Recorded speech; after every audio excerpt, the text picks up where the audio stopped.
ਸੋ ਉਸ ਤੋਂ ਅੱਗੇ 46 ਅੰਗ ਦੇ ਉੱਪਰ ਪਾਤਸ਼ਾਹ ਕਹਿੰਦੇ ਆ ਪੰਜਵੇਂ, ਸ੍ਰੀ ਰਾਗ ਮਹੱਲਾ ਪੰਜਵਾਂ, ਜਿਨ੍ਹਾਂ ਸਤਿਗੁਰ ਸਿਉ ਚਿਤ ਲਾਇਆ ਸੇ ਪੂਰੇ ਪ੍ਰਧਾਨ। ਜਿਹੜੇ ਮਨਾਂ ਨੇ ਵੀ,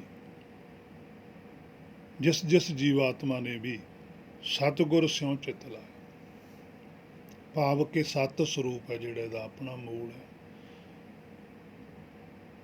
ਆਪਣਾ ਹੀ ਗਿਆਨ ਪ੍ਰਾਪਤ ਕੀਤਾ, ਆਪਣੇ ਆਪ ਦੀ ਜਾਣਕਾਰੀ ਪ੍ਰਾਪਤ ਕੀਤੀ, ਸੇ ਪੂਰੇ ਪ੍ਰਧਾਨ, ਉਹ ਪੂਰੇ ਪ੍ਰਧਾਨ ਗਿਣੇ ਜਾਂਦੇ ਆ, ਭਾਵ ਕਿ ਪੂਰਨ ਹੋ ਜਾਂਦੀ ਹੈ ਜੋਤ, ਉਹ ਪੂਰੇ ਦਾ ਪੂਰਾ ਮਾਇਆ ਚੋਂ ਬਾਹਰ ਚਲਾ ਜਾਂਦਾ ਹੈ। ਜਿਨ ਕੋ ਆਪ ਦਿਆਲ ਹੋਏ, ਜਿਹਨੇ ਆਪਣੇ ਆਪ ਹੀ ਆਪਣੇ ਤੇ ਦਿਆਲਤਾ ਕੀਤੀ, ਕਿਉਂਕਿ ਸਾਨੂੰ ਪਤਾ ਹੀ ਹੁੰਦਾ ਵੀ ਸਾਡਾ ਮਨ ਦੇ ਵਿੱਚ ਕੀ ਕੁਝ ਚੱਲਦਾ ਹੈ। ਪਰਮੇਸ਼ਰ ਦੇ ਵਿੱਚ ਤਾਂ ਅਸੀਂ ਜਾ ਕੇ ਸਮਾਉਣਾ ਹੈ। ਉਹਨੇ ਸਾਨੂੰ ਸਾਰਾ ਕੁਝ ਦੱਸਿਆ ਵੀ ਜੇ ਤੁਸੀਂ ਇਹੋ ਜਿਹੇ ਬਣ ਜਾਓਗੇ ਤਾਂ ਸਮਝ ਲਓ ਤੁਸੀਂ ਮੇਰੇ 'ਚ ਸਮਾ ਗਏ, ਜੇ ਤੁਸੀਂ ਇਹੋ ਜਿਹੇ ਨਾ ਬਣੇ ਫਿਰ ਨਹੀਂ ਸਮਾ ਸਕਦੇ।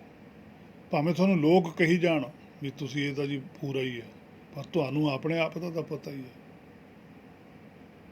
ਤੁਸੀਂ ਲੋਕਾਂ ਵੱਲ ਵੇਖ ਕੇ ਆਪਣੇ ਆਪ ਨੂੰ ਸ਼ੁੱਧ ਨਾ ਕਰਿਓ, ਤੁਸੀਂ ਆਪਣੇ ਆਪ ਨੂੰ ਵੇਖ ਕੇ ਸ਼ੁੱਧ ਕਰਿਓ ਕਿ ਮੇਰੇ ਅੰਦਰ ਕੀ ਵਿਰਤੀ ਚੱਲਦੀ ਹੈ, ਮੇਰੇ ਅੰਦਰ ਕੀ ਵਿਚਾਰਾਂ ਚੱਲਦੀਆਂ ਨੇ। ਆਪਣੇ ਆਪ ਨੂੰ ਸੁਵਾਰਨਾ, ਆਪ ਸਵਾਰੇ।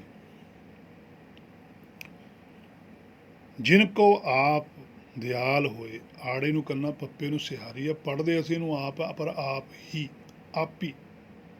ਆਪਣੀ ਦਇਆ ਆਪਣੇ ਤੇ ਹੀ ਕਰਨੀ ਹੈ। ਦਇਆ ਜਾਣੇ ਜੀ ਕੀ, ਜੀ ਹਿਰਦੇ 'ਚ ਹੀ ਬੈਠਾ, ਜੀ ਨੇ ਆਪਣੇ ਆਪ ਤੇ ਦਇਆ ਕਰਨੀ, ਕੀ ਕਰਨੀ ਹੈ? ਕਿਛ ਪੁੰਨ ਦਾਨ ਕਰੇ, ਪੁੰਨ ਪ੍ਰਾਪਤ ਕਰਨਾ, ਹੁਕਮ ਪ੍ਰਾਪਤ ਕਰਨਾ, ਹੁਕਮ ਦਾ ਹੀ ਦਾਨ ਲੈਣਾ ਨਾ ਉੱਥੋਂ, ਕਿ ਮੈਨੂੰ ਦਾਨ ਦੇ, ਭਾਵ ਕਿ ਆਪਣੇ ਆਪ ਹੀ ਆਪਣੇ ਆਪ ਨੂੰ ਦਾਨ ਲੈਣਾ ਹੈ, ਭਾਵ ਕਿ ਆਪਣੇ ਆਪ ਦੀ ਸੋਝੀ ਲੈਣੀ ਹੈ। ਕਿੱਥੋਂ ਲੈਣੀ ਹੈ? ਜਾਂ ਤਾਂ ਗੁਰਬਾਣੀ ਹੈ ਸਾਡੇ ਕੋਲ, ਜਾਂ ਫਿਰ ਕੋਈ ਹਰਕਾ ਸੰਤ ਹੋਵੇ, ਉਹਨੂੰ ਵੀ ਇਹੀ ਗੱਲ ਕਹਿਣਾ ਕਿ ਤੁਸੀਂ ਮੈਨੂੰ ਮੇਰੇ ਬਾਰੇ ਸੋਝੀ ਕਰਾਓ ਕਿ ਮੈਂ ਕੌਣ ਹਾਂ, ਮੈਨੂੰ ਕੋਈ ਐਸਾ ਤਰੀਕਾ ਸਮਝਾਓ ਜਿਹਦੇ ਨਾਲ ਮੇਰੇ ਮਨ ਦੀ ਮੈਲ ਨਿਕਲੇ, ਫਿਰ ਮੈਂ ਉਹਨੂੰ ਕਰਾਂ। ਹੋਰ ਨਹੀਂ ਮੈਨੂੰ ਕੁਝ ਚਾਹੀਦਾ, ਹੋਰ ਤਾਂ ਸਾਰਾ ਕੁਝ ਪਰਮੇਸ਼ਰ ਨੇ ਦਿੱਤਾ ਹੀ ਹੋਇਆ। ਇਹ ਸੁਗਿਆਨ ਵੀ ਉੱਥੋਂ ਹੀ ਆਇਆ ਹੋਇਆ, ਗੁਰਬਾਣੀ ਸੱਚਖੰਡ ਤੋਂ ਹੀ ਆਈ ਹੋਈ ਹੈ।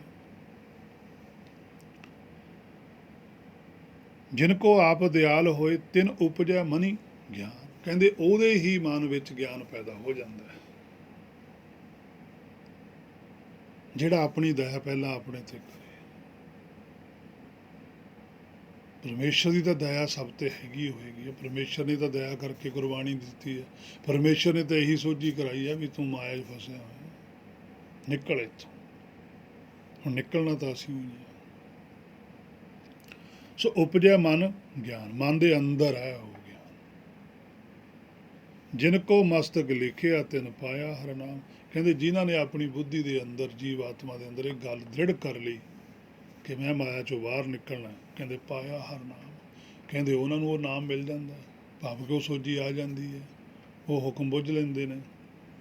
ਮਨ ਮੇਰੇ ਇੱਕੋ ਨਾਮ ਤੇ ਆਏ, ਹੇ ਮੇਰੇ ਮਨਾ ਫਿਰ ਇੱਕ ਹੋ ਜਾਂਦਾ, ਇੱਕੋ ਹੀ ਹੋ, ਇੱਕੋ ਜਿਹੀ ਸ਼ੁੱਧ ਸਰੂਪ ਬਣ, ਫਿਰ ਨਾਮ ਤੇ ਆਇਆ, ਫਿਰ ਸਮਝ ਲਾ ਵੀ ਨਾਮ ਦੇ ਵਿੱਚ ਤੇਰਾ ਧਿਆਨ ਹੈਗਾ, ਫਿਰ ਤੂੰ ਹੁਕਮ ਵਿੱਚ ਚੱਲੇਗਾ। ਸਰਬ ਸੁੱਖਾਂ ਸੁੱਖ ਉਪਜੈ ਦਰਗਹਿ ਪੈਂਦਾ ਜਾਏ, ਫਿਰ ਸਾਰੇ ਸੁੱਖ ਨੇ, ਸਾਰੇ ਸੁੱਖਾਂ ਦੇ ਨਾਲ ਤੂੰ ਦਰਗਾਹ ਦੇ ਵਿੱਚ ਜਾਵੇਂਗਾ, ਦਰਗਹਿ ਪੈਂਦਾ ਜਾਏ, ਭਾਵ ਕਿ ਜਿੰਨਾ ਚਿਰ ਵੀ ਇਸ ਸੰਸਾਰ 'ਚ ਰਹੇਗਾ ਸੁਖੀ ਰਹੇਗਾ, ਸੱਚ ਦੀ ਗੱਲ ਕਰਦਾ ਰਹੇਗਾ। ਜਿਹੜਾ ਵੀ ਤੇਰੀ ਗੱਲ ਕਹੀ ਦੇ ਉੱਪਰ ਕੋਈ ਵਿਸ਼ਵਾਸ ਕਰੂਗਾ, ਜਿਵੇਂ ਪਾਤਸ਼ਾਹੀਆਂ ਨੇ ਕੀਤਾ, ਭਗਤ ਸਾਹਿਬਾਨਾਂ ਨੇ ਪਰਮੇਸ਼ਰ ਦੀ ਗੱਲ 'ਤੇ ਵਿਸ਼ਵਾਸ ਕੀਤਾ, ਉਹਨਾਂ ਨੇ ਦ੍ਰਿੜ ਕੀਤੀ, ਉਹਨਾਂ ਨੇ ਉਪਦੇਸ਼ ਸਾਨੂੰ ਦਿੱਤਾ। ਜੇ ਅਸੀਂ ਵੀ ਉਪਦੇਸ਼ ਨੂੰ ਦ੍ਰਿੜ ਕਰ ਲਈਏ, ਆਪਣਾ ਜੀਵਨ ਅਸੀਂ ਵੀ ਸ਼ੁੱਧ ਕਰ ਲਈਏ, ਫਿਰ ਸਾਨੂੰ ਵੀ ਕੋਈ ਮਿਲੂਗਾ, ਅਸੀਂ ਉਹਨੂੰ ਕਹਾਂਗੇ ਵੀ ਭਾਈ ਤੂੰ ਵੀ ਇਸ ਉਪਦੇਸ਼ ਨੂੰ ਦ੍ਰਿੜ ਕਰ, ਤੂੰ ਵੀ ਸ਼ੁੱਧ ਹੋ ਸਕਦਾ। ਪਰ ਹੋਣਾ ਤੈਨੂੰ ਹੀ ਪੈਣਾ, ਉਪਦੇਸ਼ ਪਰਮੇਸ਼ਰ ਵੱਲੋਂ ਹੀ ਆਇਆ ਹੈ, ਸਭ ਨੂੰ ਹੀ ਆਇਆ ਹੋਇਆ ਕਿ ਹਰ ਇੱਕ ਜੀਵ ਆਤਮਾ ਵਾਪਸ ਆਪਣੇ ਘਰੇ ਆਓ, ਸ਼ੁੱਧ ਹੋ ਕੇ ਆਓ। ਸੋ ਪੰਨਾ 59 ਦੇ ਉੱਪਰ ਵੀ ਪਾਤਸ਼ਾਹ ਕਹਿੰਦੇ ਆ, ਭਾਈ ਰੇ ਗੁਰ ਬਿਨ ਗਿਆਨ ਨਾ ਹੋਏ, ਪੁੱਛੋ ਬ੍ਰਹਮੇ ਨਾਰਦੈ ਵੇਦ ਵਿਆਸੈ ਕੋਈ। ਰਹਾਓ।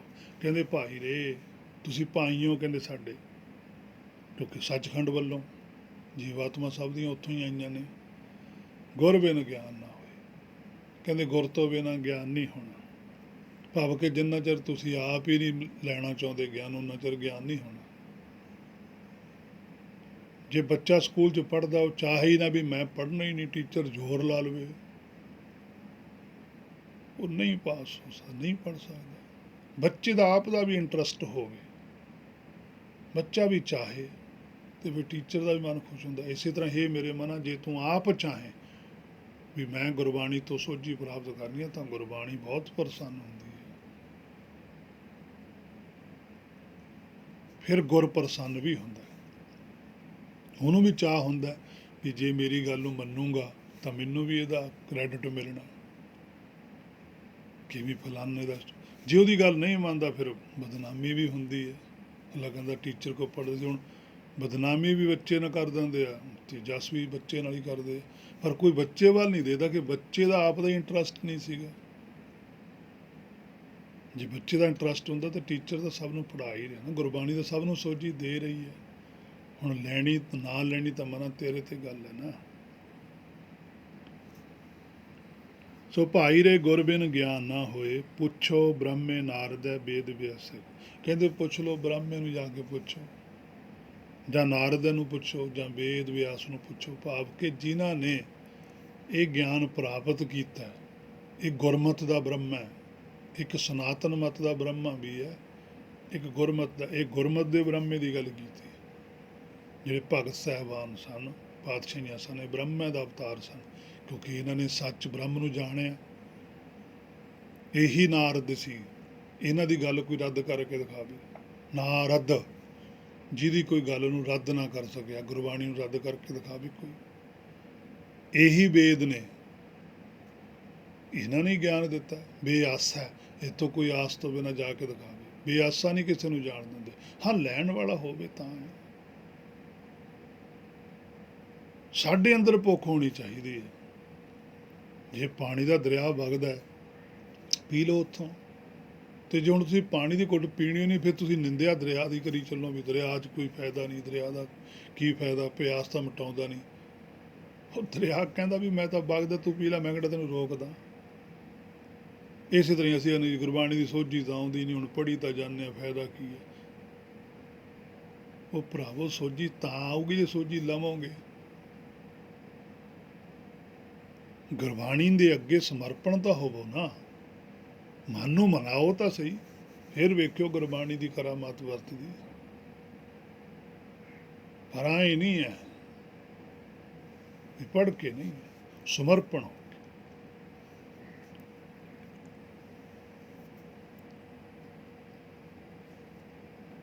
ਸੋ ਅੰਗ 88 ਦੇ ਉੱਪਰ ਵੀ ਪਾਤਸ਼ਾਹ ਕਹਿੰਦੇ ਆ, ਸ਼ਲੋਕ ਮਹੱਲਾ ਤੀਜਾ, ਸਤਿਗੁਰ ਜਿਨੀ ਨਾ ਸੇਵੇ ਉਹ ਸ਼ਬਦ ਨਾ ਕੀਤੋ ਵਿਚਾਰ। ਕਹਿੰਦੇ ਜਿਨ੍ਹਾਂ ਨੇ ਆਪਣੇ ਸਤਿਗੁਰ ਦੀ ਸੇਵਾ ਹੀ ਨਹੀਂ ਕੀਤੀ, ਸ਼ਬਦ ਨਾ ਕੀਤੋ ਵਿਚਾਰ। ਕਹਿੰਦੇ ਨਾ ਫਿਰ ਜਿਹੜਾ ਸਤਿਗੁਰ ਨੇ ਸ਼ਬਦ ਦਿੱਤਾ, ਗੁਰਬਾਣੀ ਦਿੱਤੀ ਹੈ, ਉਹਦੀ ਕੋਈ ਵਿਚਾਰ ਕੀਤੀ ਹੈ, ਨਾ ਆਪਣੇ ਸਤਿਗੁਰ ਦੀ ਸੇਵਾ ਕੀਤੀ। ਭਾਵ ਕਿ ਆਪਣੇ ਅੰਦਰ ਇੱਛਾ ਹੀ ਨਹੀਂ ਪੈਦਾ ਕੀਤੀ ਸੁਗਿਆਨ ਦੀ, ਨਾ ਤਾਂ ਆਪਣੇ ਅੰਦਰ ਹੀ ਖੁਦ ਇੱਛਾ ਪੈਦਾ ਕੀਤੀ ਵੀ ਮੈਨੂੰ ਸੱਚ ਦੀ ਸੋਝੀ ਆਵੇ, ਨਾ ਜਿਹੜਾ ਸੱਚ ਸਾਹਮਣੇ ਪਿਆ ਗੁਰੂ ਗ੍ਰੰਥ ਸਾਹਿਬ ਦੀ ਗੁਰਬਾਣੀ ਪਈ ਆ, ਨਾ ਉਹਦੀ ਕਦੇ ਵਿਚਾਰ ਕੀਤੀ। ਅੰਤਰ ਗਿਆਨ ਨਾ ਆਇਓ ਮਿਰਤਕ ਹੈ ਸੰਸਾਰ।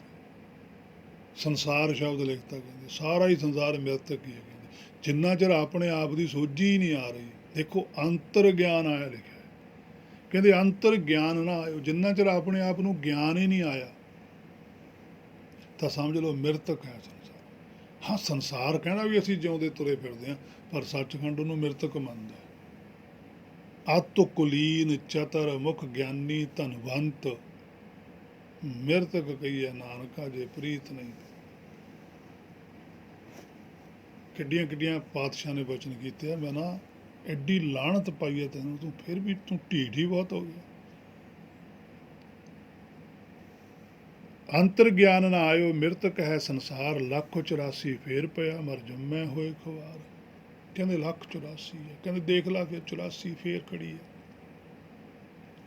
ਫੇਰ ਪਿਆ, ਫੇਰ ਚੱਲ। ਮਰ ਜੰਮੇ ਹੋਏ ਖੁਆਰੀ ਹੋ ਰਹਿਣੀ ਹੈ ਕਹਿੰਦੇ। ਸਰੀਰ ਛੱਡੀ ਚੱਲੇਗਾ, ਸਰੀਰ ਮਿਲ ਹੀ ਜਾਣਗੇ। ਸਤਿਗੁਰ ਦੀ ਸੇਵਾ ਸੋ ਕਰੇ, ਜਿਸਨੂੰ ਆਪ ਕਰਾਏ ਸੋਏ। ਕਹਿੰਦੇ ਸਤਿਗੁਰ ਦੀ ਸੇਵਾ ਉਹੀ ਕਰ ਸਕਦਾ, ਭਾਵ ਕਿ ਸੱਚ ਦੇ ਗਿਆਨ ਨੂੰ ਉਹੀ ਪ੍ਰਾਪਤ ਕਰ ਸਕਦਾ ਜਿਸ ਨੂੰ ਆਪ ਹੀ ਕਰਾਇਆ ਸੋ। ਕਹਿੰਦੇ ਜਿਹਦਾ ਆਪ ਦਾ ਮਨ ਮੰਨੇ, ਜਿਹਦਾ ਆਪ ਦਾ ਹੀ ਨਹੀਂ ਮਨ ਮੰਨਦਾ, ਆਪ ਦੇ ਅੰਦਰ ਹੀ ਸੋਏ ਨਹੀਂ ਹੈਗੀ, ਆਪ ਕਰਾਏ ਸੋਏ, ਆਪ ਹੀ ਆਪਣੀ ਸੋਚ ਨਹੀਂ ਬਦਲ ਕੇ ਰਾਜੀ, ਆਪਣੀ ਇੱਛਾ ਹੀ ਨਹੀਂ ਬਦਲ ਕੇ ਰਾਜੀ, ਤੇ ਕੌਣ ਦੂਜਾ ਬਦਲਾਊਗਾ? ਦੂਜਾ ਤਾਂ ਕਹਿ ਹੀ ਸਕਦਾ ਨਾ। ਧੱਕੇ ਨਾਲ ਤਾਂ ਸਾਨੂੰ ਪਰਮੇਸ਼ਰ ਵੀ ਨਹੀਂ ਮਨਾਉਂਦਾ। ਉਹਨੇ ਵੀ ਸਾਡੇ ਤੇ ਆਪਸ਼ਨ ਛੱਡੇ ਵੀ ਤੂੰ ਦੇਖ ਭਾਈ। ਗੁਰਬਾਣੀ ਸਿੱਧਾ ਹੀ ਲਿਖਿਆ ਹੈ, ਸੋ ਸਿੱਖ ਸਖਾ ਬੰਦ ਪੈ ਭਾਈ, ਜੇ ਗੁਰ ਕੇ ਭਾਣੇ ਵਿੱਚ। ਜੇ ਤਾਂ ਤੂੰ ਭਾਈ ਗੁਰ ਕੇ ਭਾਣੇ ਚ ਆ ਜਾਏਗਾ, ਫਿਰ ਤਾਂ ਤੂੰ ਸਾਡਾ ਸਖਾ ਵੀ ਹੈ, ਬੰਧਪ ਵੀ ਹੈ। ਆਪਣੇ ਭਾਣੇ ਜੋ ਚੱਲੇ ਭਾਈ, ਹੈ ਤਾਂ ਤੂੰ ਭਾਈ ਹੋਈ, ਪਰ ਫਿਰ ਤੂੰ ਆਪਣੇ ਭਾਣੇ ਚੱਲਦਾ, ਫਿਰ ਵਿਛੜ ਝੋਟਾਂ ਖਾ ਗਿਆ, ਫਿਰ ਵਿਛੜੇਗਾ।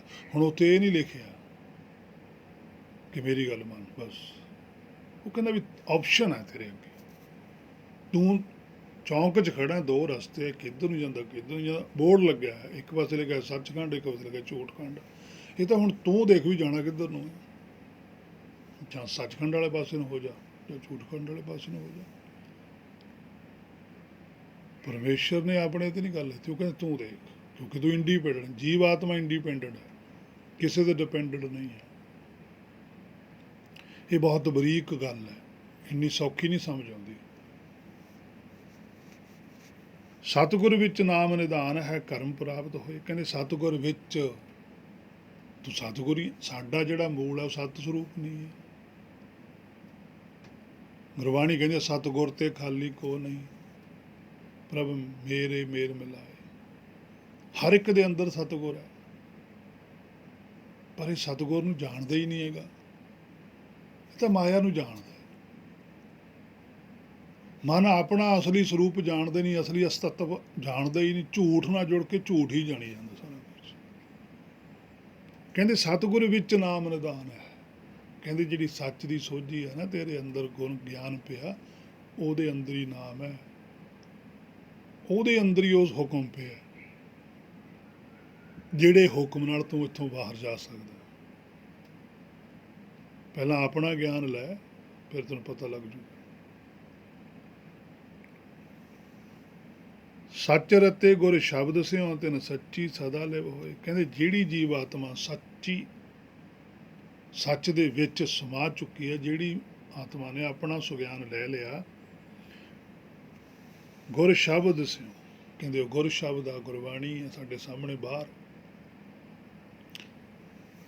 ਇਹਦੇ ਨਾਲ ਜੇ ਕੋਈ ਜੁੜ ਜਵੇ ਤਾਂ ਸੱਚੀ ਲਿਵ, ਫਿਰ ਸੱਚੀ ਲਿਵ ਵੀ ਲੱਗ ਜਾਂਦੀ ਹੈ, ਭਾਵ ਕਿ ਇੱਕ ਹੋ ਜਾਂਦਾ ਹੈ। ਨਾਨਕ ਜਿਸਨੋਂ ਮੇਲੇ ਨਾ ਵਿਛੜੈ, ਸਹਿਜ ਸਮਾਵੈ ਸੋਇ। ਨਾਨਕ ਜੀ ਕਹਿੰਦੇ ਜਿਸ ਨੂੰ ਮੇਲੇ ਨਾ ਵਿਛੜੈ, ਕਹਿੰਦੇ ਫਿਰ ਵਿਛੜਦਾ ਹੀ ਨਹੀਂ ਹੈਗਾ। ਜਦੋਂ ਆਪਣੇ ਆਪ ਨੂੰ ਮੇਲ ਲੈਂਦਾ, ਹੁਕਮ ਨਾਲ ਜੁੜ ਜਾਂਦਾ, ਸਹਿਜ ਸਮਾਵੈ ਸੋਇ, ਫਿਰ ਜਾਗਦਾ ਰਹਿੰਦਾ, ਸਹਿਜ ਵਿੱਚ ਹੋ ਕੇ ਜਾਗ ਕੇ ਸੱਚਖੰਡ ਵਿੱਚ ਚਲਾ ਜਾਂਦਾ, ਸਮਾਏ ਉੱਥੇ ਫਿਰ ਪਰਮੇਸ਼ਰ ਹੈ, ਪਰਮੇਸ਼ਰ 'ਚ ਸਮਾ ਜਾਂਦਾ। ਦਰਿਆ ਵਗਦਾ, ਸਮੁੰਦਰ 'ਚ ਡਿੱਗਦਾ, ਸਮੁੰਦਰ ਦਾ ਹੀ ਰੂਪ ਧਾਰਨ ਕਰੀ ਜਾਂਦਾ। ਜਿਹੜਾ ਪਾਣੀ ਸਮੁੰਦਰ 'ਚ ਡਿੱਗਦਾ ਉਹ ਸਮੁੰਦਰ ਦਾ ਰੂਪ ਬਣੀ ਜਾਂਦਾ, ਜਿਹੜਾ ਉੱਪਰਲਾ ਪਾਣੀ ਉਹ ਦਰਿਆ ਹੀ ਰਹਿੰਦਾ। ਹੁਣ ਜੇ ਪਾਣੀ ਪਿੱਛੋਂ ਆ ਰਿਹਾ ਦਰਿਆ ਦੇ ਵਿੱਚੋਂ, ਉਹਦੇ ਵਿੱਚ ਡਿੱਗਦਾ, ਆਪਾਂ ਕਹਾਂਗੇ ਦਰਿਆ 'ਚੋਂ ਪਾਣੀ ਸਮੁੰਦਰ 'ਚ ਡਿੱਗਦਾ। ਦਰਿਆ ਵੱਖਰੀ ਆਇਡੈਂਟੀ ਹੈ, ਸਮੁੰਦਰ ਵੱਖਰੀ ਆਇਡੈਂਟੀ ਹੈ, ਪਰ ਵਿਚਾਲੇ ਪਾਣੀ ਤਾਂ ਇੱਕੋ ਜਿਹੀ ਹੈ, ਪਰ ਪਾਣੀ ਦਾ ਵੀ ਦੋ ਨਾਂ ਹੋ ਗਏ। ਇਸੇ ਤਰ੍ਹਾਂ ਹੀ ਆਤਮਾ ਪ੍ਰਾਤਮਾ ਹੈ, ਮਨ ਹੈ, ਚਿੱਤ ਹੈ, ਬ੍ਰਹਮਾ ਬ੍ਰਹਮ ਹੈ। ਪਰ ਜਦੋਂ ਇਹ ਉਹਦੇ ਵਿੱਚ ਡਿੱਗ ਪਿਆ, ਮਨ ਚਿੱਤ 'ਚ ਸਮਾ ਗਿਆ, ਬ੍ਰਹਮਾ ਬ੍ਰਹਮ 'ਚ ਸਮਾ ਗਿਆ, ਆਤਮਾ ਪ੍ਰਾਤਮਾ 'ਚ ਸਮਾ ਗਈ, ਫਿਰ ਇੱਕੋ ਹੀ ਹੈ। ਫਿਰ ਪਾਣੀ ਨਹੀਂ ਕਹਿੰਦੇ, ਫਿਰ ਉਹ ਕਹਿੰਦੇ ਸਮੁੰਦਰ ਹੈ। ਇਸੇ ਤਰ੍ਹਾਂ ਹੀ ਆਤਮਾ ਪ੍ਰਾਤਮਾ ਜਦੋਂ ਇੱਕ ਹੋ ਜਾਂਦੇ ਨੇ, ਫਿਰ ਇਹ ਪ੍ਰਾਤਮ ਬਣ ਜਾਂਦਾ, ਪਰਮੇਸ਼ਰ ਬਣ ਜਾਂਦਾ, ਪਾਰ ਬ੍ਰਹਮ ਬਣ ਜਾਂਦਾ, ਪੂਰਨ ਬ੍ਰਹਮ ਬਣ ਜਾਂਦਾ, ਫਿਰ ਪੂਰਾ ਹੋ ਜਾਂਦਾ, ਫਿਰ ਨਾ ਉਹ ਚੱਲਦੇ ਨੇ। ਸੋ ਇਸ ਤਰੀਕੇ ਨਾਲ ਬੇਅੰਤ ਸ਼ਬਦ ਨੇ ਕਿ ਜਿਹੜਾ ਗਿਆਨ ਹੈ, ਗਿਆਨ ਹੀ ਨਾਮ ਹੈ। ਹੁਣ ਗਿਆਨ ਕਿਹੜਾ ਹੈ? ਜਿਹੜਾ ਗੁਰੂ ਗਿਆਨ ਹੈ, ਜਿਹੜਾ ਸ਼ਬਦ ਗੁਰੂ ਪਾਤਸ਼ਾਹ ਨੇ ਲਿਖਿਆ, ਉਹ ਜਿਹੜਾ ਗੁਰੂ ਹੈ, ਉੱਥੋਂ ਸ਼ਬਦ ਆਉਂਦਾ ਹੈ। ਗੁਰੂ ਹੈ ਸੱਚਖੰਡ, ਸਾਰਾ ਹੀ ਸੱਚਖੰਡ ਦੀਆਂ ਜਿੰਨੀਆਂ ਵੀ ਜੋਤਾਂ ਨੇ ਉੱਤੇ ਸ਼ੁੱਧ ਜੋਤਾਂ ਨੇ, ਉਹਨਾਂ ਦੀ ਜਿਹੜੀ ਸਾਰੇ ਸੱਚਖੰਡ ਦੀ ਸ਼ੁੱਧ ਇੱਛਾ ਹੈ, ਉਹ ਸ਼ਬਦ ਰੂਪ ਹੈ। ਉਹ ਸ਼ਬਦ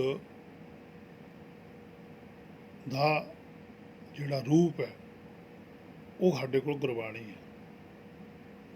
ਉਹ ਸ਼ਬਦ ਅੱਖਰਾਂ 'ਚ ਨਹੀਂ ਹੁੰਦਾ, ਉਹ ਸ਼ਬਦ ਕੰਨਾਂ ਨੂੰ ਨਹੀਂ ਸੁਣਦਾ, ਉਹ ਸਾਡੀ ਅੰਤਰਾਤਮਾ ਨੂੰ ਸੁਣਦਾ। ਉਹ ਬਿਨਾਂ ਕੰਨਾਂ ਤੋਂ ਸੁਣਨ ਵਾਲੀ ਚੀਜ਼ ਹੈ, ਉਹਨੂੰ ਕੋਈ ਪਕੜ 'ਚ ਵੀ ਨਹੀਂ ਲੈ ਸਕਦਾ। ਉਹ ਹੁਕਮ ਹੈ, ਉਹ ਨਾਮ ਹੈ।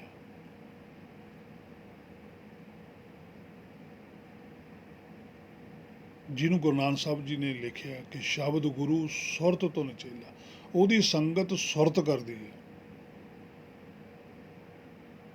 ਉਸ ਸ਼ਬਦ ਦੀ ਜਿਹੜਾ ਗੁਰਬਾਣੀ ਹੈ ਸਾਡੇ ਕੋਲ, ਸੰਗਤ ਗੁਰਬਾਣੀ ਨੇ ਦੀ ਵੀ ਸਾਡੀ ਸੁਰਤ ਨਹੀਂ ਕਰਨੀ, ਪਰ ਪਹਿਲਾਂ ਸਾਨੂੰ ਗੁਰਬਾਣੀ ਦੀ ਸੰਗਤ ਹੀ ਕਰਨੀ ਪੈਂਦੀ। ਜਿਹੜਾ ਗੁਰਬਾਣੀ ਮੈਂ ਹਰ ਨਾਮ ਸਮਾਇਆ, ਪਹਿਲਾਂ ਸਾਨੂੰ ਇਹਦੀ ਸੰਗਤ ਕਰਨੀ ਪੈਣੀ, ਪਰ ਗੁਰਬਾਣੀ ਦੇ ਵਿੱਚੋਂ ਸਾਨੂੰ ਤੱਤ ਲੱਭਣਾ ਪਊਗਾ, ਮਨ ਨੂੰ ਮਨਾਉਣਾ ਪਊਗਾ। ਜਿੰਨਾ ਚਿਰ ਮਨ ਪੂਰੀ ਤਰ੍ਹਾਂ ਮੰਨਦਾ ਨਹੀਂ ਮਾਇਆ ਚੋਂ ਨਿਕਲਣ ਲਈ, ਉਨਾ ਚਿਰ ਸਾਨੂੰ ਉਹ ਨਾਮ ਹੈ ਨਾ ਜਿਹੜਾ ਦਰਗਾਹ ਵਾਲਾ, ਉਹ ਨਹੀਂ ਸੁਣਦਾ।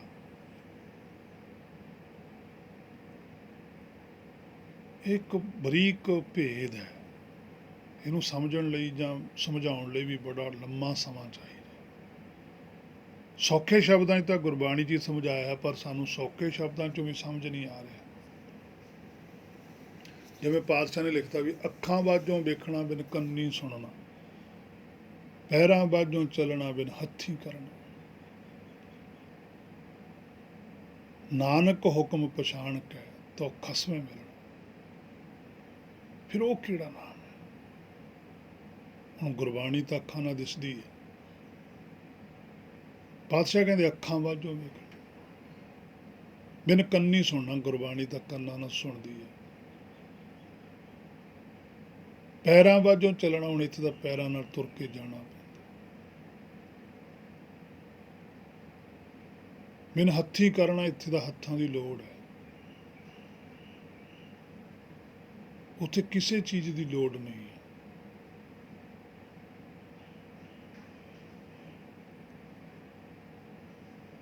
ਪਰ ਜਦੋਂ ਸਾਡੇ ਕੋਲ ਗਿਆਨ ਇੰਦਰੇ ਹੈਗੇ, ਕੰਨ ਵੀ ਹੈਗੇ, ਜ਼ੁਬਾਨ ਬੋਲਣੀ, ਉਨਾ ਚਿਰ ਸਾਨੂੰ ਗੁਰਬਾਣੀ ਹੈ ਜਿਹੜੀ, ਇਹਦੇ ਨਾਲ, ਇਹ ਤੋਂ ਸੁਗਿਆਨ ਲੈ ਕੇ ਹੀ ਅਸੀਂ ਮਨ ਨੂੰ ਬਾਹਰ ਲੈ ਕੇ ਜਾਣਾ। ਜਦੋਂ ਸਾਡਾ ਮਨ ਪੂਰਨ ਤੌਰ 'ਤੇ ਮਾਇਆ ਛੱਡ ਜਾਂਦਾ, ਪੂਰੀ ਮਾਇਆ ਛੱਡ ਜਾਂਦਾ, ਮਾੜੀ ਮੋਟੀ ਨਹੀਂ ਹੈ, ਪੂਰੀ।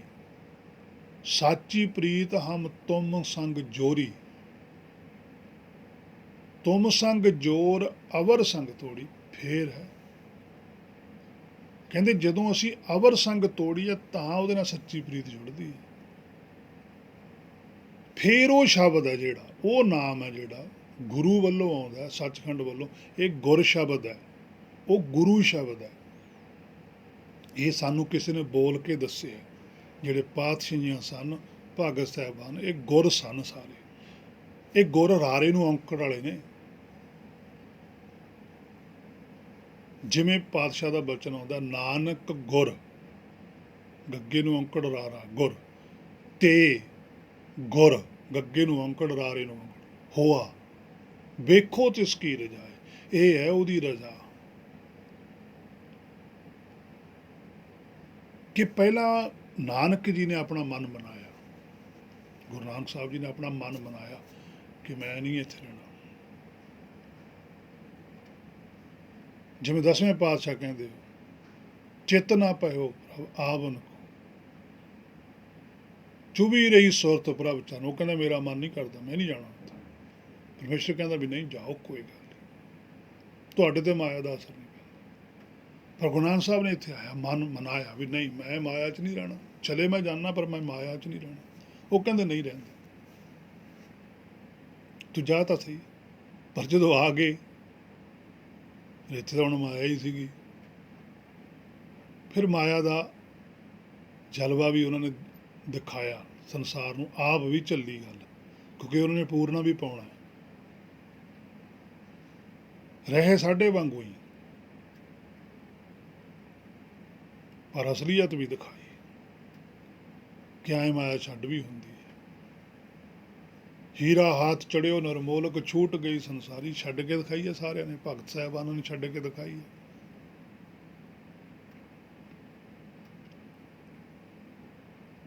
ਸੋ ਜਦੋਂ ਜੀਵਾਤਮਾ ਗੁਰਬਾਣੀ ਤੋਂ ਸੋਝੀ ਲੈਂਦੀ ਹੈ, ਮਨ ਨੂੰ ਬਾਹਰ ਕੱਢ ਲੈਂਦੀ ਹੈ, ਜਦੋਂ ਪੂਰੀ ਦੀ ਪੂਰੀ ਇਹ ਬਾਹਰ ਨਿਕਲ ਜਾਂਦੀ ਹੈ, ਫਿਰ ਇਹਨੂੰ ਉਹ ਸ਼ਬਦ ਸਪਰਸ਼ ਕਰਦਾ ਹੈ,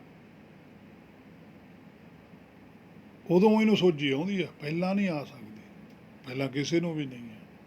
ਔਰ ਉਹ ਨਾਲ ਦੀ ਨਾਲ ਆਉਂਦੀ ਹੈ। ਉਹ ਇਹ ਨਹੀਂ ਵੀ ਇੱਕ ਵਾਰੀ ਨਾਮ ਮਿਲ ਗਿਆ ਤੇ ਬਸ ਠੀਕ ਹੈ, ਇੱਕ ਵਾਰੀ ਨਹੀਂ ਆਉਂਦੀ, ਉਹ ਲਗਾਤਾਰ ਆਉਂਦੀ ਹੈ, ਉਹ ਨਿਰੰਤਰ ਹੈ। ਸਾਹਿਬ ਮੇਰਾ ਨੀਤ ਨਵਾਂ, ਉਹ ਤਾਂ ਨਿੱਤ ਨਵਾਂ ਹੁਕਮ ਆਉਂਦਾ, ਔਰ ਕੋਈ ਪਤਾ ਨਹੀਂ ਕਿਸ ਵੇਲੇ ਆਉਂਦਾ। ਇਸੇ ਕਰਕੇ ਭਗਤ ਸਮਰਪਣ ਹੁੰਦੇ ਨੇ,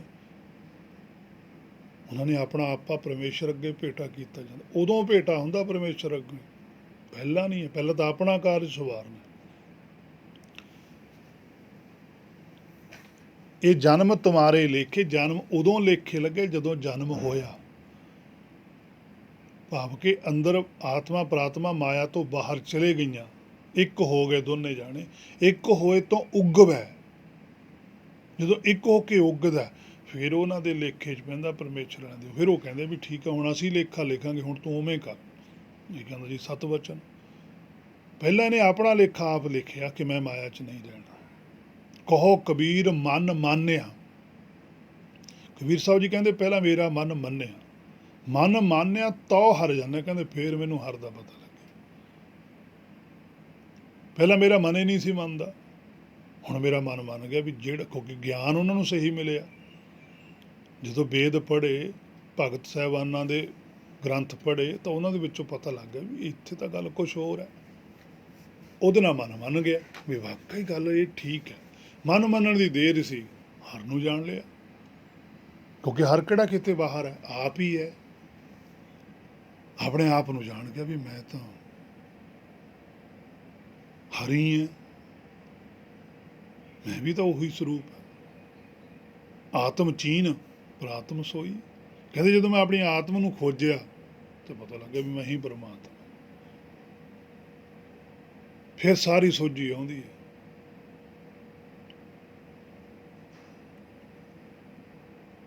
ਉਹਨਾਂ ਚਿਰ ਨਹੀਂ ਆਉਂਦੀ। ਸੋ ਜਿਹੜਾ ਸ਼ਬਦ ਗੁਰੂ ਦੀ ਗੱਲ ਵੀ ਕਰਦੇ ਨੇ, ਵੀ ਸ਼ਬਦ ਗੁਰੂ, ਗੁਰੂ ਨਾਨਕ ਸਾਹਿਬ ਨੇ ਕਿਹਾ, ਉਹ ਗੁਰੂ ਸ਼ਬਦ ਗੁਰੂ ਨਾਨਕ ਸਾਹਿਬ ਨੂੰ ਹੀ ਸੁਣਦਾ ਸੀਗਾ, ਉਹ ਸਾਨੂੰ ਥੋੜ੍ਹਾ ਸੁਣਦਾ। ਸਾਡੇ ਲਈ ਤਾਂ ਗੁਰਬਾਣੀ ਹੈ, ਉਹ ਅਵਸਥਾ ਦੀ ਗੱਲ ਹੈ। ਅਸੀਂ ਨਹੀਂ ਸ਼ਬਦ ਨੂੰ ਗੁਰੂ ਕਹਿ ਸਕਦੇ।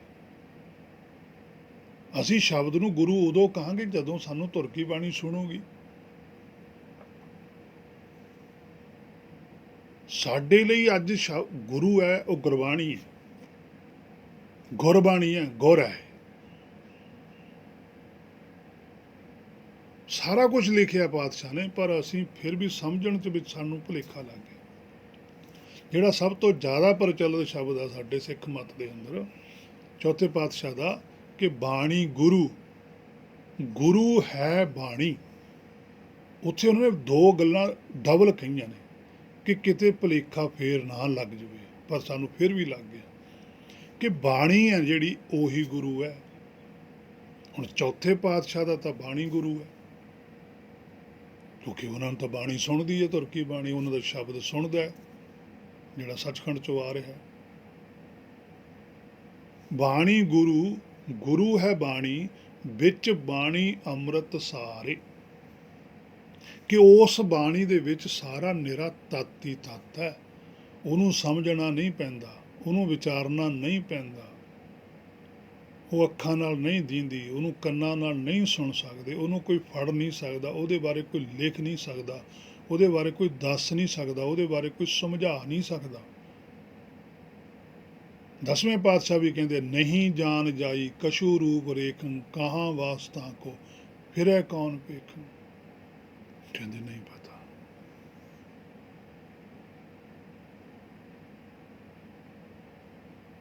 ਗੁਰੂ ਨਾਨਕ ਸਾਹਿਬ ਕਹਿੰਦੇ, ਨਾਨਕ ਕਾ ਪਾਤਸ਼ਾਹ, ਨਾਨਕ ਕਾ ਪਾਤਸ਼ਾਹ, ਕਹਿੰਦੇ ਜਿਹੜਾ ਮੇਰਾ ਪਾਤਸ਼ਾਹ ਦਿਸੈ ਜਹਰ, ਉਹ ਤਾਂ ਜਹਰ ਆ ਜਹੂਰ ਸਰੂਪ। ਪਰ ਉਹਨਾਂ ਨੂੰ ਤਾਂ ਦੀਂਦਾ ਸੀਗਾ, ਹੁਣ ਸਾਡੇ ਕੋਲ ਤਾਂ ਉਹ ਅੱਖ ਹੈ ਨਹੀਂ। ਉਸ ਦ੍ਰਿਸ਼ਟੀ ਨੂੰ ਪ੍ਰਾਪਤ ਕਰਨ ਵਾਸਤੇ ਸਾਨੂੰ ਗੁਰ ਸ਼ਬਦ ਹੈ। ਵਿੱਚ ਬਾਣੀ ਅਮਰ ਸਾਰੇ, ਸਿੱਧਾ ਲਿਖਿਆ, ਬਾਣੀ ਗੁਰੂ, ਗੁਰੂ ਹੈ ਬਾਣੀ, ਵਿੱਚ ਬਾਣੀ ਅੰਮ੍ਰਿਤ ਸਾਰੇ, ਗੁਰਬਾਣੀ ਗੁਰ। ਹੁਣ ਇੱਥੇ ਗੁਰ ਸ਼ਬਦ ਆਇਆ, ਇੱਥੇ ਗੁਰੂ ਨਹੀਂ ਲਿਖਿਆ ਉਹਨਾਂ ਨੇ। ਗੁਰਬਾਣੀ ਕਹਿ, ਸਾਡੇ ਕੋਲ ਗੁਰਬਾਣੀ ਸਾਨੂੰ ਕੁਛ ਕਹਿ ਰਹੀ ਹੈ, ਸਾਡੇ ਕੋਲ ਇੱਕ ਗੁਰ ਹੈ। ਜਾਂ ਉਸ ਵੇਲੇ ਚੌਥੇ ਪਾਤਸ਼ਾਹ ਆਪ ਗੁਰ ਸੀ, ਉਹ ਵੀ ਬਾਣੀ ਬੋਲਦੇ ਸੀ। ਕਿ ਜਿਹੜੀ ਬਾਣੀ ਸਾਨੂੰ ਗੁਰੂ ਕੋਲੋਂ ਆਈ ਹੈ, ਉਹ ਹੁਣ ਅਸੀਂ ਤੁਹਾਨੂੰ ਸਿੱਧੀ ਕਿਵੇਂ ਦੱਸਾਂਗੇ ਉਹਦੇ ਬਾਰੇ। ਜਿਵੇਂ ਕੋਈ ਬੰਦਾ, ਮੈਂ ਇੱਕ ਉਦਾਹਰਨ ਬੜੀ ਦਿੰਦਾ, ਮੇਰੇ ਮਨ ਨੂੰ ਬੜੀ ਲੱਗਦੀ ਹੈ, ਵੀ ਜਿਵੇਂ ਕੋਈ ਬੰਦੇ ਨੇ ਗੁੜ ਖਾ ਲਿਆ। ਹੁਣ ਗੁੜ ਤਾਂ ਉਹਨੇ ਖਾਧਾ, ਪਰ ਉਹ ਗੁੜ ਦੀ ਕੁਆਲਿਟੀ ਦੱਸਦਾ ਵੀ ਗੁੜ ਦੇ ਵਿੱਚ ਆਹ ਗੁਣ ਨੇ। ਹੁਣ ਦੂਸਰੇ ਬੰਦੇ ਨੂੰ ਦੱਸ ਰਿਹਾ, ਪਰ ਦੂਸਰੇ ਬੰਦੇ ਦੇ ਅੰਦਰ ਗੁੜ ਖਾਧਾ ਉਹਨੇ, ਉਹਨੂੰ ਰਸ ਕਿੱਥੋਂ ਆ ਜਾਊਗਾ।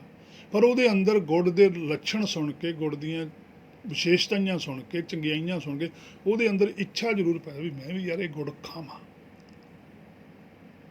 ਹੁਣ ਗੱਲ ਉਹਦੇ ਤੇ ਖੜੀ ਆ, ਉਹ ਗੁੜ ਖਾਵੇ ਜਾਂ ਨਾ ਖਾਵੇ। ਪਰ ਜੇ ਉਹ ਗੁੜ ਖਾ ਲਵੇ ਤਾਂ ਉਹਨੂੰ ਵੀ ਪਤਾ ਲੱਗ ਜੂ। ਤਾਂ ਇੱਥੇ ਪਾਤਸ਼ਾਹ ਕਹਿੰਦੇ ਵੀ ਸਾਡਾ ਜਿਹੜਾ ਗੁਰੂ ਉਹ ਬਾਣੀ ਹੈ, ਕਿ ਜਿਹੜੀ ਬਾਣੀ ਸਾਨੂੰ ਸਿੱਧੀ ਸੁਣਦੀ, ਅਸੀਂ ਉਹਨੂੰ ਤੁਹਾਨੂੰ ਸਿੱਧਾ ਉਹਦੇ ਬਾਰੇ ਕਿਵੇਂ ਦੱਸ ਸਕਦੇ ਵੀ ਕੀ ਚੀਜ਼ ਹੈ। ਪਰ ਉਹਦੇ ਲਈ ਕੋਈ ਸ਼ਬਦ ਬਣਾਏ ਫਿਰ ਉਹਨਾਂ ਨੇ। ਤਿੱਥੇ ਘੜੀ ਹੈ ਸ਼ਬਦ ਸੱਚੀ ਟਕਸਾਲ, ਇੱਥੇ ਉਹਨਾਂ ਨੇ ਟਕਸਾਲ ਘੜੀ ਹੈ, ਸ਼ਬਦ ਘੜੇ ਨੇ ਕੁਛ, ਉਹ ਸ਼ਬਦ ਘੜ ਕੇ ਸਾਨੂੰ ਦਿੱਤੇ। ਤਾਂ ਇਹ ਗੁਰਬਾਣੀ ਕਹਿ, ਸਾਨੂੰ ਹੁਣ ਗੁਰ ਕੁਛ ਬੋਲ ਕੇ ਕਹਿ ਰਿਹਾ। ਉਸ ਵੇਲੇ ਚੌਥੇ ਪਾਤਸ਼ਾਹ ਆਪ ਬੋਲਦੇ ਸੀ, ਬਾਲ ਲਿਖਦੇ ਸੀ, ਅੱਜ ਗੁਰਬਾਣੀ ਹੈ। ਸੇਵਕ ਜਨ ਮਨ ਹੈ, ਹੁਣ ਸਾਨੂੰ ਇਹਦਾ ਸੇਵਕ ਬਣਨਾ ਪਊਗਾ। ਜਦੋਂ ਅਸੀਂ ਇਹਦੇ ਸੇਵਕ ਬਣ ਜਾਵਾਂਗੇ ਤੇ ਜਨ, ਸੇਵਕ ਜਨ ਮਨ ਹੈ। ਸੇਵਕ ਬਣ ਕੇ ਅਸੀਂ ਇਹਨੂੰ ਜਾਣਨਾ ਹੈ। ਇਕੱਲੇ ਇਹ ਨਹੀਂ ਕਿ ਇਹਦਾ ਸੇਵਕ ਹੀ ਬਣ ਜਾਣਾ। ਤਾਂ ਦੋ ਗੱਲਾਂ ਲਿਖੀਆਂ ਉੱਤੇ, ਸੇਵਕ ਜਨ, ਕਿ ਸੇਵਕ ਬਣ ਕੇ ਜਾਣਨਾ ਵੀ ਹੈ ਕੁਛ। ਜਿਵੇਂ ਅੱਜ ਅਸੀਂ ਤਾਂ ਮੰਨੀ ਜਾਂਦੇ ਵੀ ਸਾਡੇ ਗੁਰੂ ਗ੍ਰੰਥ ਸਾਹਿਬ ਜੀ ਗੁਰੂ, ਅਸੀਂ ਤੇ ਸਿੱਖ ਹਾਂ। ਹਾਂ, ਇਹ ਨਹੀਂ ਗੱਲ ਬਣਨੀ। ਇਹ ਤੁਸੀਂ ਮੰਨਦੇ ਹੋ, ਪਰਮੇਸ਼ਰ ਨਹੀਂ ਮੰਨਦਾ। ਉਹ ਗੱਲ ਕਰਨੀ ਹੈ, ਹੇ ਮੇਰੇ ਮਨਾ, ਜਿਹੜੀ ਪਰਮੇਸ਼ਰ ਨੂੰ ਚੰਗੀ ਲੱਗ ਜਾਵੇ। ਗੁਰਬਾਣੀ ਕਹੈ ਸੇਵਕ ਜਨ ਮਾਨੈ, ਸੇਵਕ ਬਣ ਕੇ ਜਨ ਮਾਨੈ। ਪ੍ਰਤੱਖ ਗੁਰੂ ਨਿਸਤਾਰੇ, ਦੇਖੋ ਬਦਲ ਗਿਆ ਵਚਨ। ਕਹਿੰਦੇ ਪ੍ਰਤੱਖ ਗੁਰੂ, ਫਿਰ ਕਹਿੰਦੇ ਤੁਹਾਨੂੰ ਵੀ ਉਹ ਗੁਰੂ ਪ੍ਰਤੱਖ ਹੋਊਗਾ। ਫਿਰ ਉਹ ਜਿਹੜਾ ਸ਼ਬਦ ਹੈ ਗੁਰੂ ਕੋਲੋਂ ਆ ਰਿਹਾ, ਉਹ ਵੀ ਤੁਹਾਨੂੰ ਸੁਣੂਗਾ। ਸ਼ਬਦ ਗੁਰੂ ਨਿਸਤਾਰੇ, ਤਾਰਨਾ ਤੁਹਾਨੂੰ ਉਹਨੇ ਹੈ। ਉਸ ਸ਼ਬਦ ਤੋਂ ਬਿਨਾਂ ਤੁਸੀਂ ਪਾਰ ਨਹੀਂ ਜਾ ਸਕਦੇ। ਪੂਰੀ ਤਰ੍ਹਾਂ ਨਿਸ ਜਿਹੜੀ ਰਾਤ ਹੈ ਉਹ ਖਤਮ ਨਹੀਂ ਹੋਣੀ। ਭਰਮ ਦੀ ਲਕੀਰ ਉਹਨੇ ਹੀ ਮਿਟਾਉਣੀ ਹੈ। ਮੋਹਰ ਉੱਥੋਂ ਹੀ ਲੱਗਣੀ ਹੈ, ਪ੍ਰਵਾਨ ਤਾਂ ਉੱਥੋਂ ਹੀ ਹੋਣੀ ਹੈ। ਭਾਵ ਕਿ ਉਹ ਜਿਹੜਾ ਨਾਮ ਹੈ, ਉਹ ਸ਼ਬਦ ਹੈ, ਉਹਦੇ ਬਾਰੇ ਕੁਛ ਨਹੀਂ ਦੱਸਿਆ ਜਾ ਸਕਦਾ। ਉਹ ਜਿਹਦੇ ਹਿਰਦੇ 'ਚ ਪ੍ਰਗਟ ਹੁੰਦਾ ਬਸ ਉਹੀ ਹੈ। ਜਿਹਦੇ ਹੋ ਜਾਂਦਾ ਉਹ ਚੁੱਪ ਨਹੀਂ ਰਹਿ ਸਕਦਾ। ਰਤਨ ਲੁਕਾਇਆ ਲੁਕੈ ਨਾਹੀਂ, ਜੇ ਕੋ ਰੱਖੈ ਲੁਕਾਏ। ਉਹ ਨਹੀਂ ਲੁਕਦਾ ਹੈਗਾ। ਆ ਸਾਡੇ ਸਾਹਮਣੇ ਹੈ। ਇਹਦਾ ਪਾਤਸ਼ਾਹ ਦਾ ਬਚਨ ਵੀ ਜਿਵੇਂ ਕਹਿੰਦੇ ਵੀ ਜਿਨ੍ਹਾਂ ਨੇ ਜੀ ਉਹ ਪਾ ਲਿਆ ਉਹ ਤਾਂ ਚੁੱਪ ਕਰ ਜਾਂਦੇ, ਉਹ ਨਹੀਂ ਕਿਸੇ ਨੂੰ ਦੱਸ ਸਕਦੇ। ਤੇ ਇਹਦਾ ਮਤਲਬ ਉਹਨਾਂ ਨੇ ਪਾਇਆ ਹੀ ਕੁਛ ਨਹੀਂ ਜਿਹੜਾ ਦੱਸੇ ਨਹੀਂ ਸਕਦਾ। ਗੁਰਬਾਣੀ ਤਾਂ ਕਹਿੰਦੀ ਹੈ, ਹਰ ਕਾ ਭਗਤ ਪ੍ਰਗਟ ਨਹੀਂ ਛਪੈ। ਕੁਛ ਬਚਨ ਹੈਗੇ ਜਿਨ੍ਹਾਂ ਦਾ ਮਿਸਪਲੇਟ ਕਰਦੇ ਆ, ਇਸ ਗੁਰਬਾਣੀ ਦੇ ਵਿੱਚ ਹੀ ਆਉਂਦੇ ਆ ਵੀ ਜਿਨ ਹਰ ਪਾਇਓ ਤਿਨੇ ਛਪਾਇਓ, ਵੀ ਜਿਨ੍ਹਾਂ ਨੇ ਹਰ ਨੂੰ ਪਾ ਲਿਆ ਉਹਨਾਂ ਨੇ ਆਪਣੇ ਆਪ ਨੂੰ ਛੁਪਾ ਲਿਆ। ਉਹ ਭਾਵੋ ਉੱਪਰ ਬਚਨ ਦਾ ਪੜੋ, ਉੱਤੇ ਪਹਿਲਾਂ ਕੀ ਕਹਿੰਦੇ ਪਾਤਸ਼ਾਹ, ਕਾਹੇ ਰੇ ਬਕਵਾਦ ਲਾਇਓ, ਕਹਿੰਦੇ ਕਿਉਂ ਬਕਵਾਸ ਕਰਦੇ ਹੋ। ਜਿਨ ਹਰ ਪਾਇਓ ਤਿਨੇ ਕਹਿੰਦੇ ਹੋ ਹੀ ਨਹੀਂ ਸਕਦਾ ਜਿਹਨੇ ਹਰ ਪਾਇਆ ਹੋਵੇ ਤੇ ਛੁਪਾ ਲਵੇ। ਤੇ ਕਬੀਰ ਸਾਹਿਬ ਦੇ ਆਪ ਦੇ ਅੰਦਰ ਹਰ ਪਾਇਆ ਸੀ ਤਾਂ ਬੋਲਦੇ ਹੀ ਸੀ। ਉਹ ਪੰਡਤ ਨੂੰ ਇਹ ਗੱਲ ਕਹਿੰਦੇ ਸੀ ਵੀ ਤੂੰ ਝੂਠ ਬੋਲਦਾ, ਇਹਦਾ ਮਤਲਬ ਤੂੰ ਪਾਇਆ ਹੀ ਨਹੀਂ ਹੈਗਾ। ਹੁਣ ਨਜ਼ਦੀਕ ਖੁਦਾਏ ਦੇ ਭੇਦ ਨਾ ਕਿਸੇ ਦੇ। ਜਿਹੜੇ ਨਜ਼ਦੀਕ ਹੁੰਦੇ ਆ ਖੁਦਾ ਦੇ, ਆਪਣੇ ਆਪ ਨੂੰ ਜਾਣਿਆ ਹੁੰਦਾ, ਭੇਦ ਨਾ ਕਿਸੇ ਦੇ, ਉਹਦਾ ਇਹ ਅਰਥ ਬਣਾ ਲਿਆ ਵੀ ਉਹ ਕਿਸੇ ਨੂੰ ਭੇਦ ਨਹੀਂ ਦਿੰਦੇ। ਪਰ ਹੋ ਨਹੀਂ ਸਕਦਾ, ਉਹ ਤਾਂ ਭੇਦ ਦਿੰਦੇ ਆ। ਅੱਲਾ ਲਹੰਤਾ ਭੇਦ ਛੈ ਕਛ ਕਛ ਪਾਇਓ ਭੇਦ, ਉਹਦਾ ਭੇਦ ਦੱਸਦੇ ਆ। ਕਹਿੰਦੇ ਪਰ ਹੋਣ ਤਾਂ ਸਹੀ ਨਜ਼ਦੀਕ ਖੁਦਾਏ ਦੇ। ਜਿਹੜਾ ਖੁਦਾ ਦੇ ਨਜ਼ਦੀਕ ਹੁੰਦਾ ਉਹ ਭੇਤ ਦਿੰਦਾ ਹੈ। ਜਿਹੜੇ ਖੁਦਾ ਦੇ ਨਜ਼ਦੀਕ ਨਹੀਂ ਉਹ ਨੇ ਕਹਿੰਦੇ ਵੀ ਭੇਤ ਨਾ ਕਿਸੇ, ਅਸੀਂ ਨਹੀਂ ਕਿਸੇ ਨੂੰ ਭੇਜ ਦੇਣਾ, ਅਸੀਂ ਤਾਂ ਰੱਬ ਦੇ ਨੇੜੇ ਹਾਂ। ਤੇ ਜੇ ਕੋਈ ਡਾਕਟਰ ਬਣ ਕੇ ਡਾਕਟਰ ਦੀ ਪੜ੍ਹਾਈ ਕਰ ਲਵੇ ਤੇ ਹੌਸਪੀਟਲ ਲਵੇ ਖੋਲ, ਤੇ ਉਹ ਮਰੀਜ਼ਾਂ ਨੂੰ ਕਹੇ ਵੀ ਮੈਂ ਨਹੀਂ ਤੁਹਾਡਾ ਇਲਾਜ ਕਰਨਾ, ਚਲੋ ਬਾਹਰ। ਫਿਰ ਅੱਲਾ ਸੋਚੂਗਾ ਵੀ ਤੂੰ ਫਿਰ ਡਾਕਟਰ ਕਾਹਦੇ ਬਣਿਆ, ਫਿਰ ਤੂੰ ਪੜ੍ਹਾਈ ਕਾਹਦੇ ਵਾਸਤੇ ਕੀਤੀ, ਫਿਰ ਹੌਸਪੀਟਲ ਬਣਾਇਆ ਵੀ ਤੂੰ ਇਲਾਜ ਹੀ ਨਹੀਂ ਕਰਨਾ। ਫਿਰ ਫਾਇਦਾ ਕੀ ਹੋਇਆ ਜੇ ਹਰ ਨੂੰ ਜਾਣ ਕੇ ਵੀ ਹਰ ਦੀ ਜਾਣਕਾਰੀ ਨਹੀਂ ਦੇਣੀ। ਸੋ ਤਰਕਾਂ ਉਹਨਾਂ ਤੇ ਕੀਤੀਆਂ ਹੋਈਆਂ ਨੇ ਪਾਤਸ਼ਾਹ ਨੇ ਵੀ ਤੁਸੀਂ ਆਪਣੇ ਕੋਲੋਂ ਹੀ ਕਹਿੰਦੇ, ਜਿਵੇਂ ਪੰਜਵੇਂ ਪਾਤਸ਼ਾਹ ਵੀ ਕਹਿੰਦੇ ਸਭ ਕਹਿੰਦੇ ਹੈ ਪਾਇਆ ਘਾਟ ਨਾ ਕਿ ਨਹੀਂ। ਉਹ ਕਹਿੰਦੇ ਸਾਰੀ ਕਹੀ ਜਾਂਦੇ ਵੀ ਅਸੀਂ ਵੀ ਪਾਇਆ ਹੋਇਆ, ਘੱਟ ਕਿਸੇ ਨੇ ਨਹੀਂ ਕਹਾਇਆ।